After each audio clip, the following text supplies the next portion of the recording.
BA, BCom, BSc, MA, MCom करें विश्व की सबसे बड़ी यूनिवर्सिटी इग्नू से। सॉल्व असाइनमेंट्स और गाइड बुक्स प्राप्त करें। संपर्क करें Mahakal computers, DAV PG college के पास, पंच मंदिरा मोड़ से दाहिने, सिवान। नमस्कार, अस्सलाम वालेकुम। मेरा नाम फैसल अहमद है और आज हम बात करने वाले हैं देश के एक अहम हिस्से की, जिसके बिना देश का कोई व्यक्ति रह नहीं सकता है। जी हाँ, मैं बात कर रहा हूँ डॉक्टर्स की।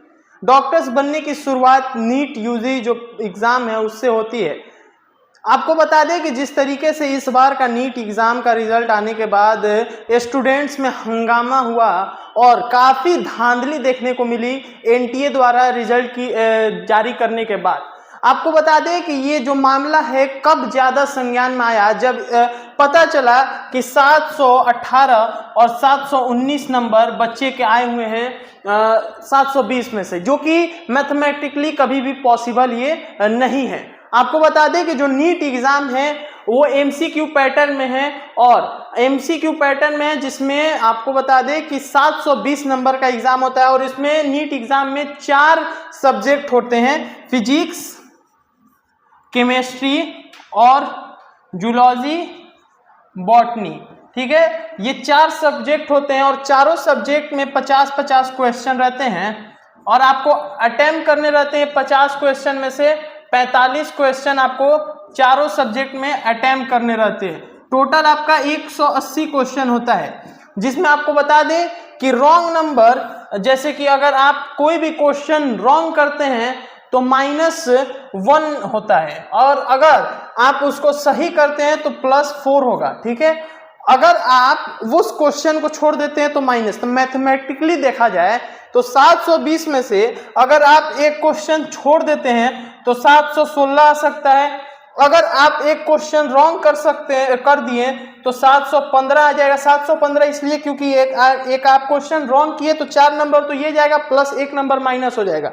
तो मैथमेटिकली देखा जाए या तो ये नंबर पॉसिबल है, या तो ये नंबर पॉसिबल है, या तो अगर आपका सारा सही हो रहा है तो ये नंबर पॉसिबल है। लेकिन ये नंबर पॉसिबल मैथमेटिकली कभी भी है ही नहीं, 718 719। तो जब इस पे स्टूडेंट ने सवाल किया और कुछ टीचर्स ने सवाल किए तो NTA द्वारा जारी हुआ कि ग्रेस नंबर दिया गया है, बच्चों को ग्रेस नंबर दिया गया है। कुछ आंसर शीट में खराबी की वजह से, कुछ प्रॉब्लम की वजह से उन लोगों को ग्रेस नंबर दिया है और एक जगह टाइम ऑफ लैग की वजह से ग्रेस नंबर दिया गया है। उनके हिसाब से, NTA के हिसाब से आपको मैं बता दूं कि NTA के हिसाब से 1563 बच्चों को ग्रेस नंबर दिया गया है। लेकिन कैसे मान लें कि ये जो नंबर है ये 1563 ही है। ग्रेस नंबर 1563 स्टूडेंट को दिया गया है, लेकिन क्या यही इतने ही स्टूडेंट को ग्रेस नंबर मिला है? इसके पहले तो NTA ने जब रिजल्ट जारी किया तब तो ये नहीं बताया कि हमने ग्रेस नंबर दिया। जब वो टॉप 100 का लिस्ट जारी किया तब पता लगा कि हाँ, इसमें 718 और 719 नंबर के भी बच्चे टॉप 100 में हैं। तो आखिर कैसे? और ये देखिए, इस बार जो बच्चे हैं वो 67 स्टूडेंट हैं 720 नंबर वाले, यानी ये इनका सबका AIR 1 आया हुआ है। लेकिन ये इसके पहले का आपको दिखा दूं मैं कि लगभग इसके 2-3 साल पहले, आप चलिए पहले 2-3 साल पहले कितना स्टूडेंट का कितना नंबर आया था, कितना रैंक आया था, तो दिखाते हैं। देखिए 2030 में, माफ करिए 2021 में ये जो हो गया, ये 67 स्टूडेंट, ये हो गया 2024 का। ठीक है, और मैं उसके बाद 2021 में ये 2021 का देखिए, 2021 में जो लगभग आपको 3 स्टूडेंट का 720 नंबर आया था, 3 स्टूडेंट का 720 नंबर आया था। ठीक है, 2021 में। और वहीं पे 2023 की बात करें तो 2 बच्चों का 720 नंबर आया था। और 2022 की बात करें तो 2022 में एक भी बच्चे का 2022 में एक भी बच्चे का AIR 1 नहीं आया था। हाईएस्ट नंबर 2022 में गया था 715 नंबर। तो अचानक से जो ग्राफ, अगर मानिए कि अगर ग्राफ आपका बढ़ भी रहा है तो ऐसे धीरे धीरे करके जाएगा, या फिर एकदम ग्राफ आपका यहाँ पे रह के यहाँ पे पहुंच जाए। ये अचानक से कैसे हो गया कि 2 और 3 से सीधा जो AIR 1 की संख्या है वो 67 हो गई? ये सोचने वाली बात है। और आपको बता दें कि जो ये नीट है 2013 में इंट्रोड्यूस, कुछ नीट का जो एनटीए का है, नीट इसके पहले नीट क्यों नहीं होता था, नीट कब स्टार्ट हुआ और एनटीए कब बना, एनटीए कब नीट एग्जाम लेना स्टार्ट किया, इस सब के भी बारे में बात करते हैं।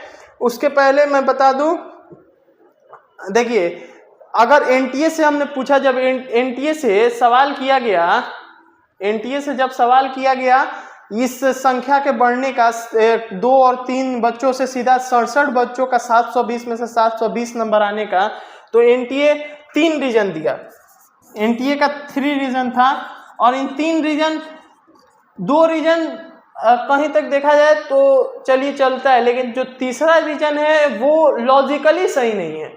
पहला रीजन जो एनटीए का था कि पेपर बहुत इजी था, पेपर इजी, लेकिन स्टूडेंट और टीचर की माने तो रिजल्ट आने से पहले स्टूडेंट और टीचर के हिसाब से पेपर इजी नहीं था। उनको लगता था कि हाँ नंबर और कम जाएगा, जो कट ऑफ है वो और कम जाएगा, लेकिन एनटीए के हिसाब से पेपर इजी था। और दूसरे की बात करें तो नंबर ऑफ कैंडिडेट जो थे वो पिछले बारी से 3 लाख ज्यादा नंबर ऑफ कैंडिडेट थे, 3 लाख इंक्रीज हुए थे नंबर ऑफ कैंडिडेट में। और तीसरा जो मैं बोल रहा हूं कि इलॉजिकल है वो हो गया आपको कि इतने बच्चों को ग्रेस नंबर देने की वजह से कट ऑफ हाई जा रहा है। अगर इतने बच्चे को आपने ग्रेस नंबर दिया तो मैं कैसे मान लूं कि ये संख्या इतना ही है? आप झूठ बोलते हो, मैं कैसे मान लूं कि ये संख्या 1563 ही है? देखिए जहां तक बात है इसका तो मैंने इसका भी बात कर लिया, लेकिन बात करते हैं ये पेपर लीक करने की बात, जहां पे पटना पुलिस ने साफ तौर पे अपने पूरे एफआईआर में एकदम अच्छे से पूरे मतलब बारीकी से एक एक पॉइंट को पेपर लीक होने के लिए रखा था, ठीक है।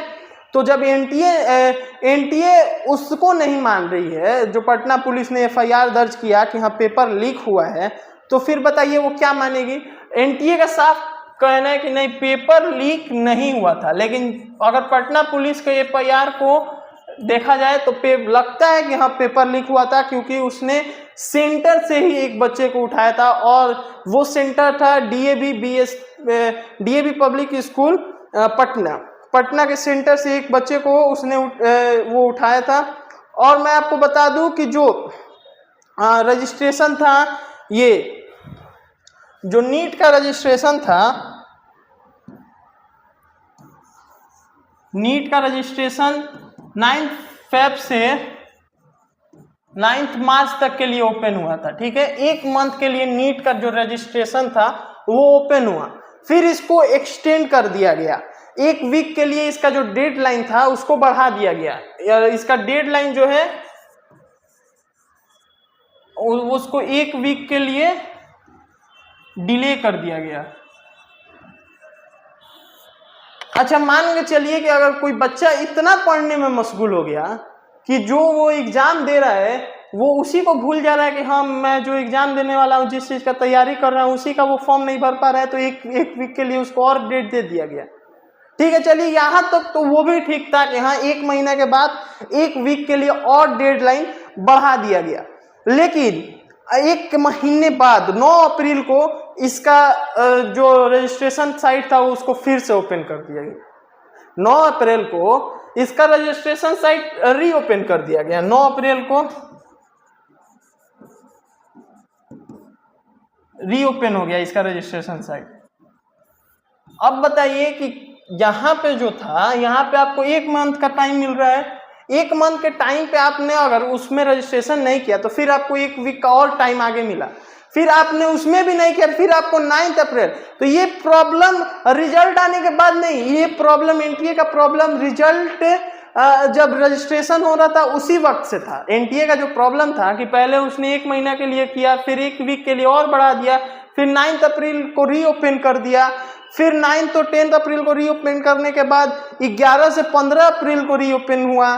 तो ये जो रजिस्ट्रेशन फॉर्म का ओपन ऑफ का हो रहा था ये खेल, एनटीए ये पहले से ही कुछ ना कुछ गड़बड़ टाइप का लग रहा था। और एग्जाम देखिए, एग्जाम कंडक्ट हुआ 5 मई को, 5 मई को एग्जाम कंडक्ट हुआ और उसी दिन पटना पुलिस ने FIR दर्ज किया था, FIR कि हाँ पेपर लीक हो सकता है।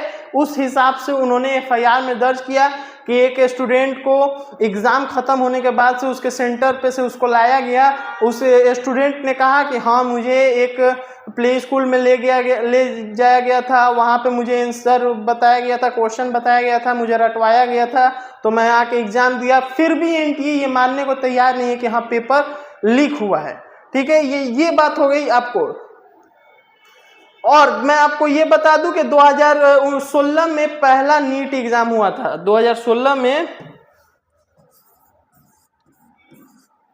पहला नीट एग्जाम हुआ था। 2016, 2017 और 2018 ये 3 जो साल था ये CBSE कराता था। नीट 3 साल ये CBSE कराया। उसके बाद 2019 से नीट का एग्जाम टिल डेट तक NTA के हाथ में है। देखिए, नीट से पहले AIMPT होता था, तो जब वो होता था तो वो जैसे कि कुछ कॉलेज का अलग होता था, कुछ स्टेट्स का अलग होता था, तो इन सारे को एक एग्जाम के लिए नीट लाया गया ताकि एक साथ हो सके, वो बढ़िया से हो सके, लोगों का विश्वास हो सके। लेकिन जिस तरीके से इस बार NTA द्वारा नीट का एग्जाम कराया गया, कंडक्ट कराया गया, उसके बाद रिजल्ट आया, उसके बाद रिजल्ट का जो कट ऑफ हाई हुआ और 67 बच्चों ने AIR 1 लाया, उसके बाद भी उनको अगर दिल्ली एम्स नहीं मिलता है, क्योंकि देश का सबसे बड़ा मेडिकल कॉलेज है दिल्ली एम्स, उसके बाद भी उनको ये कॉलेज नहीं मिलता है, तो फिर वो बच्चे क्या करें? क्योंकि दिल्ली एम्स में जो सीट्स है वो कम है और इस बार AIR 1 के स्टूडेंट ज़्यादा हैं उस सीट से। तो अगर AIR 1 लाने के बाद भी अगर दिल्ली एम्स नहीं मिलता है तो फिर वो बच्चे क्या करें? और आप पिछले बार का जाके कट ऑफ देखिए कि 610, 605, 615 और 590 के आसपास भी अगर जिन बच्चों का नंबर आता था उन्हें भी मेडिकल कॉलेज मिलता था, तो वो भी आगे जाके मेडिकल की पढ़ाई करते थे। लेकिन इस बार के देखिए कि 645, 630, 640 नंबर लाने के बाद भी बच्चे फेंकाए पड़े हुए हैं, उन्हें कोई कॉलेज मिलने का आशा तक नहीं है। और 720 नंबर लाने के बाद भी एम्स नहीं मिल रहा है। तो ये NTA को समझना चाहिए। और जहां तक बात हो री नीट की, तो NTA ने कहा है कि 563 बच्चों का री नीट होगा। लेकिन क्या ये 563 जो संख्या है ये वही है? ये जो संख्या है ये आपको बता दें कि ये हाई कोर्ट में जो केस हुआ था 563 बच्चों का कि मेरा टाइम लॉस हुआ है, ये उनके बाद इनको ग्रेस नंबर दिया गया है, ग्रेस मार्क्स दिया गया। लेकिन जो गांव और देहात के बच्चे हैं जिनको ये नहीं पता है कि हाँ एग्जाम खत्म होने के बाद, सेंटर से निकलने के बाद मुझे हाई कोर्ट में भी जाना है अपने मार्क्स के लिए, तो वो बच्चे जो ये जानते भी नहीं है कि हाँ हाई कोर्ट कहाँ पे है और वहाँ पे कैसे जाना है, जिन्होंने ये फाइल नहीं किया हाई कोर्ट में कि मेरा टाइम बर्बाद हुआ, मेरा आंसर शीट ये इधर हुआ, मेरा वो हुआ, मुझे इंग्लिश की जगह हिंदी मिला, हिंदी की जगह इंग्लिश क्वेश्चन पेपर मिला, तो वो बच्चों के साथ ये बिल्कुल भी न्याय नहीं है। तो मेरे हिसाब से री नीट होना चाहिए और री नीट सारे बच्चों के साथ होना चाहिए ताकि सारे बच्चों को इंसाफ मिल सके। 23 लाख स्टूडेंट जो कि नीट का फॉर्म भरे थे, रजिस्ट्रेशन किए थे, नीट का एग्जाम दिए थे और जिसमें से 67 बच्चे AIR 1 लाए हुए हैं। हालांकि ये जो ग्राफ है लगभग 65-64 का इंक्रीज हुआ है, क्योंकि इसके पिछले साल 2, 3 और किसी साल एक भी नहीं जिसका 720 में से 720 आया हो। हर बार 2 होता है, 3 होता है, लेकिन इस बार अचानक से 67 कैसे बढ़ गया? तो ये सोचने वाली बात है। तो ऐसे ही तमाम खबरों के लिए बने रहिए हमारे साथ, जुड़े रहिए न्यूज़ इंडिया तक के लिए। मिलते हैं अगले वीडियो में, तब तक के लिए जय हिंद।